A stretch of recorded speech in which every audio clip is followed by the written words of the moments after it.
Convidamos a senhora Bárbara Rubim, da Bright Strategies, para sua apresentação no painel Políticas Públicas para Energias Renováveis. Bom dia a todos, espero que vocês estejam bem. Eu quero começar agradecendo a oportunidade de estar aqui com vocês em mais essa edição do Fórum GD, dessa vez da região norte. Sobretudo num painel que é tão importante e tão atual nesse momento que a gente vive, que é para discutir aí o papel das políticas públicas quando a gente olha, para a geração distribuída e para a recuperação, para a retomada de crescimento do nosso país. Eu preparei uma apresentação para guiar um pouco dessa nossa conversa e o foco aqui da minha apresentação vai ser exatamente conversar um pouco com vocês sobre como as políticas públicas e a geração distribuída podem ser aliadas na promoção e na construção do bem-estar social, trazendo aí uma série de boas externalidades, de impactos positivos para o nosso país. Antes de eu entrar na minha apresentação, só me apresentar para vocês, o meu nome é Bárbara Rubim, eu sou CEO da Bright Strategy, sou advogada, tenho mais de 8 anos de experiência no setor, já falo, eu costumo brincar que eu já fiz a roda de todos os setores, eu já trabalhei no terceiro setor, já trabalhei também na administração pública e hoje estou no setor privado para ajudar aí a trazer mais conhecimento quando a gente fala de desenvolver modelos de negócio para energias renováveis. Além disso, eu sou também vice-presidente de geração distribuída da Absolar e sou diretora de energia do Departamento de Infraestrutura da Fiesp. A Bright Strategy, só para apresentar a minha empresa para vocês, é uma empresa de consultoria e o que a gente faz de melhor, então, é pegar as pretensões, o que o investidor ou uma empresa do setor quer e conseguir juntar as peças desse quebra-cabeça para construir modelos de negócio que tenham segurança jurídica, mas que assegurem também a entrega daquele retorno, da rentabilidade que é almejada aí pelos envolvidos. A gente atua em 3 frentes diferentes, uma frente de consultoria, ou seja, fazendo efetivamente essa estruturação, uma outra de assessoria, então, auxiliando empresas, muitas vezes clientes que a gente atende aí de forma recorrente para resolver algum problema com a distribuidora, fazer uma representação dele, mais institucional perante o poder público, perante o Congresso, e também construindo mais conhecimento por nossa frente de treinamentos, tanto treinamentos que a gente desenvolve, como Masterclass de Regulação e Modelos de Negócio para Geração Distribuída, quanto os treinamentos também que a gente entrega em company, desenvolvidos e focados especificamente em cada empresa. Mas vamos lá, gente? Eu gosto, nesse momento que a gente vive, que é tão peculiar, por causa da questão da pandemia causada pelo coronavírus, eu gosto de destacar uma fala que eu acho que é muito emblemática, que veio num reporte, num estudo da McKinsey, mostrando exatamente como é que esse é um momento de mudança para a sociedade que a gente vive como um todo. E que esse momento de mudança é não só porque o isolamento social, tem transformado a forma como a gente se relaciona e como a gente trabalha, mas porque ele tem que servir como um chamado mesmo para acordar a sociedade, para que a gente consiga, a partir de agora, mudar o curso do desenvolvimento que a gente tem seguido até o momento, para promover, então, um desenvolvimento que seja mais alinhado com a natureza. Eu vi uma charge outro dia, que infelizmente eu não consegui recuperar para colocar aqui para vocês, mas que era como se fosse uma sociedade na praia, então ali tomando sol, e aí estava vindo a primeira onda menor, que era a onda do coronavírus, e aí atrás da onda do coronavírus já começava a se formar uma onda que a gente via que era maior, que era da recessão econômica, e atrás dessa onda, uma outra se formando maior ainda, que era a onda aí das mudanças climáticas. Então, de fato, acho que a gente passa, e vai passar ainda por situações muito desafiadoras enquanto sociedade, mas a gente está no momento certo para conseguir definir a forma como a gente vai lidar com esses desafios que vão se apresentar para a gente de agora em diante. E aí, quando a gente olha para isso, a gente não pode, é imperativo já no momento que a gente vive, que qualquer discussão referente a uma recuperação econômica, ela inclua os princípios de sustentabilidade ambiental e sustentabilidade social. Então, para fazer aí o que a gente chama de retomada verde, que é um verdadeiro ganha-ganha. E eu vou destacar aqui para vocês um trecho de algumas das conclusões que foram trazidas por um estudo publicado em meados de agosto pela WRI, e pelo The New Climate Economy, que é uma organização também que surgiu aí voltada para trazer essas análises e esses estudos referentes ao desenvolvimento verde.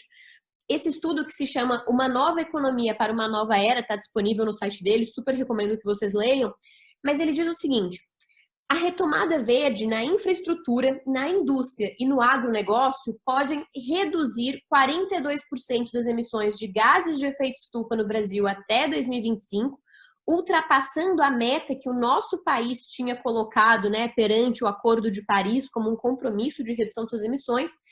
E essas ações, além de ter esse benefício aí de redução de CO2, podem gerar ainda 2 milhões de empregos e um acréscimo de 2,8 trilhões de reais ao PIB brasileiro até 2025. Então, tudo isso aí, se a gente conseguir fazer essa guinada e garantir que essa recuperação econômica, essa retomada ocorra da melhor forma possível. E aí, quando a gente pensa nisso, gente, a geração distribuída, ela é, na verdade, uma dupla aliada. Por que ela é uma dupla aliada, né? Porque ela ajuda a promover aí essa questão do desenvolvimento social, mas também com benefício econômico e ambiental. Então, um estudo da Absolar mostrou, né, que se a AGD continuasse o crescimento previsto dela para 2020, claramente isso vai ser impactado por causa da pandemia, mas se continuasse esse crescimento, a gente poderia ter aí 120 mil novos empregos sendo gerados até o final desse ano e 19,7 bilhões de reais em investimentos privados trazidos para o Brasil, além de uma arrecadação de 5,3 bilhões de reais em tributos. Então, todos são os benefícios que a GD poderia trazer, que está muito em linha, né, com um pouco das consequências aí do que esse estudo trouxe para a gente em termos de atributos. E se a gente pensar, né, o estudo que eu acabei de citar, vou voltar aqui para vocês verem, ele cita 3 áreas, né, infraestrutura, indústria e agronegócio. E essas 3 áreas, elas estão diretamente relacionadas com o nosso setor da geração distribuída. Primeiro porque a energia elétrica, né, tem muito a ver com a infraestrutura em si, indústria, quando a gente fala com uma possibilidade de redução de custos para esse setor, e agronegócio, que é um dos setores que, apesar de ainda ter uma participação pequena, quando a gente olha para os tipos de consumidores com geração distribuída, vem crescendo de forma muito consistente ao longo dos últimos anos.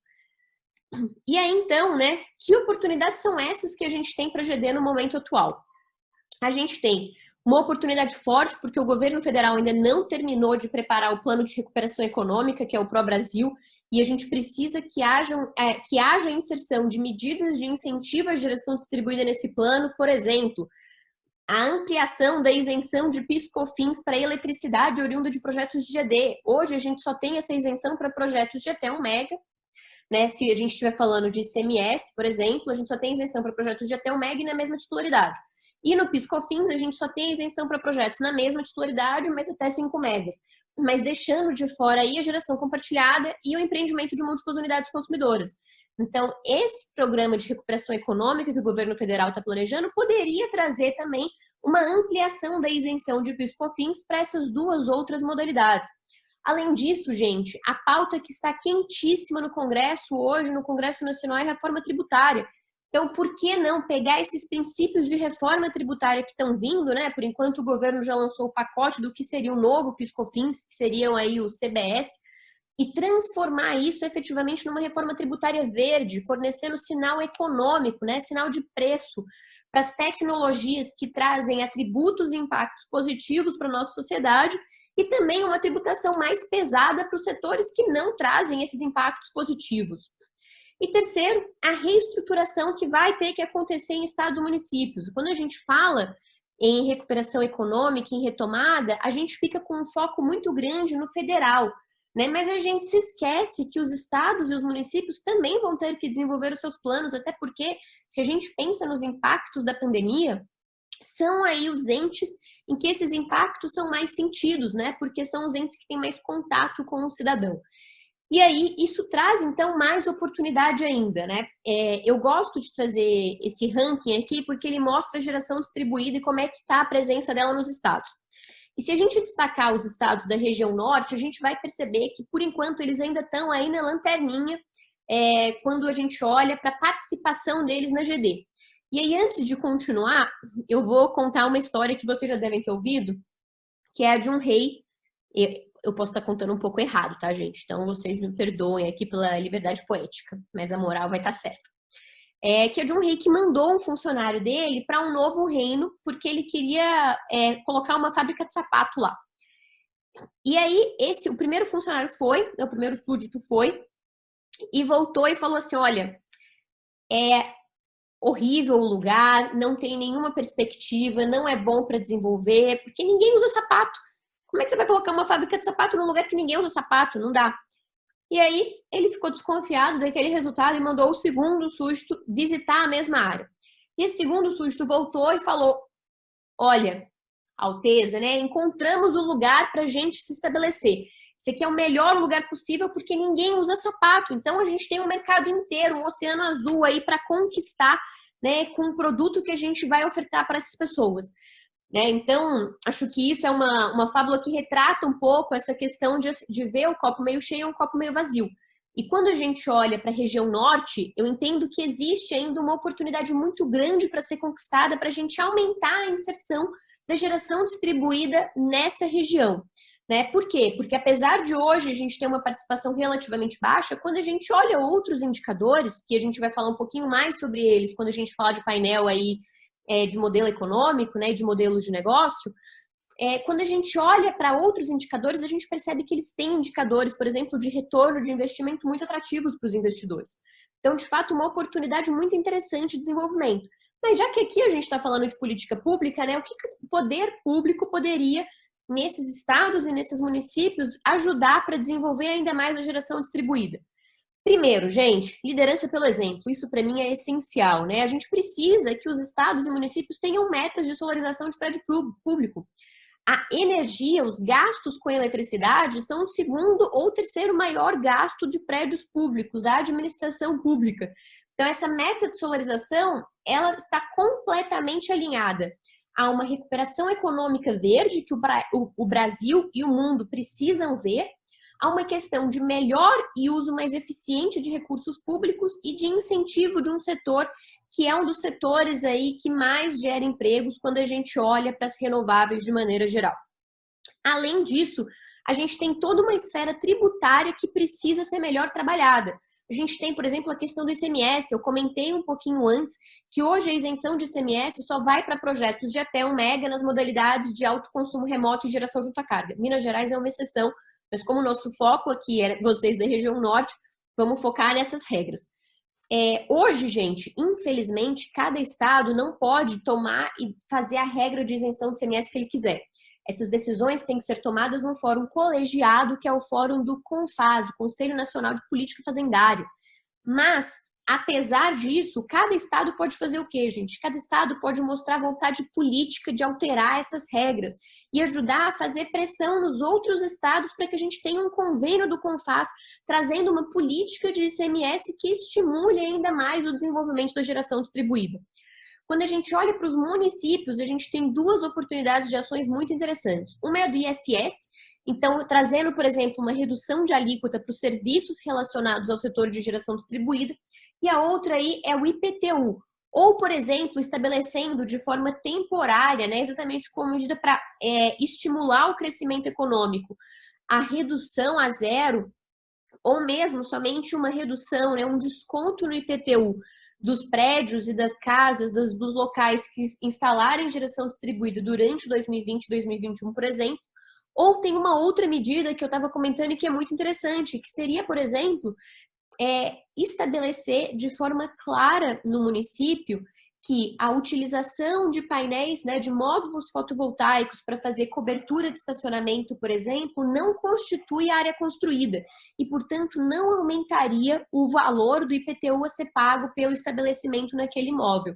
Então, essa é uma medida que não teria um impacto de renúncia fiscal para o cofre público, mas que poderia ajudar a alavancar toda uma esfera, né, de um crescimento do setor aí, de um novo produto que tem sido cada vez mais procurado e ofertado. Então, essas são aí algumas das questões que eu queria trazer. E aí, já que a gente está falando de política pública, né, só para não falar que eu não falei das flores, ainda mais que a gente teve a participação já da ANEEL aqui um pouquinho antes, a gente precisa que o nosso setor tenha estabilidade e previsibilidade jurídica e regulatória para continuar crescendo. Esses são pilares essenciais para que a gente tenha atração de investimento, né, e para que a gente consiga, de fato, conquistar todos aqueles números aí que são de benefício econômico, social e tributário que eu mostrei para vocês. E aí a gente tem algumas oportunidades para isso. A gente tem projetos de lei tramitando no Congresso, e aqui eu destaco 2 projetos, o 5829 de 2019 e o 2215 de 2020. A gente tem a revisão da 482 pela ANEEL, que tem acontecido aí, né, de uma forma administrativa, e a gente tem, gente, para alavancar tudo isso, cada vez mais o interesse da sociedade, né, buscando aí mais resiliência e mais economia para os seus negócios. E a gente, enquanto setor, precisa usar esse interesse da sociedade para alavancar, para puxar essa pauta para que ela aconteça e que o resultado dela seja positivo e permita aí a continuidade do crescimento do setor de geração distribuída. Esse era um pouquinho da mensagem que eu queria compartilhar com vocês e que hoje eu vou ficar agora à disposição para perguntas no nosso debate. Espero que vocês tenham gostado. Um excelente fórum para todos nós. Agradecemos à senhora Bárbara Rubim, da Bright Strategies, por sua apresentação.